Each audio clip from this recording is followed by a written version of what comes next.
All right, everybody, I am back and we are doing even more Pompeii content because this documentary, Pompeii Out of Time, which is on Disney Plus and Hulu and National Geographic, has given me so much to talk about. And today I wanted to talk about specifically what we know and how we know what happened immediately after the eruption of Mount Vesuvius. Because this volcanic eruption didn't just affect one city, it affected multiple cities and essentially the entire Bay of Naples. So there was an entire region of Italy that was devastated by this event. And really, we have the Romans themselves to thank for everything that we know because they loved writing, and we have multiple contemporary accounts as well as accounts that were written shortly after the fact that told us exactly what happened. The emperor at the time, Titus, this guy right here, appointed 2 ex-consuls to head up a government-funded relief effort, essentially. Large amounts of money were taken from the imperial treasury to put into this relief effort, and it was meant to provide aid to the families that were affected by this and to help rebuild the cities that were affected by the eruption.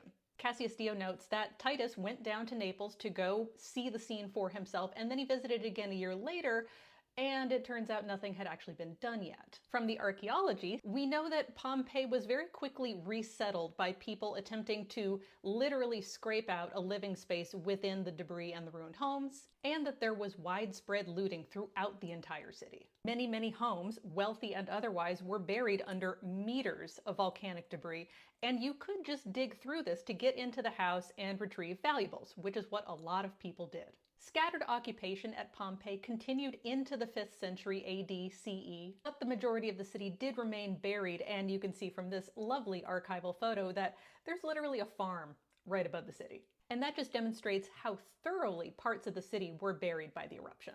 Even after the city had been fully and completely abandoned, the region where the city used to be was still known as La Civita, and that's because there were still some building elements visible in the ground. And then, at least based on historical records, 1592 was the next date that anything happened at Pompeii when it was officially rediscovered.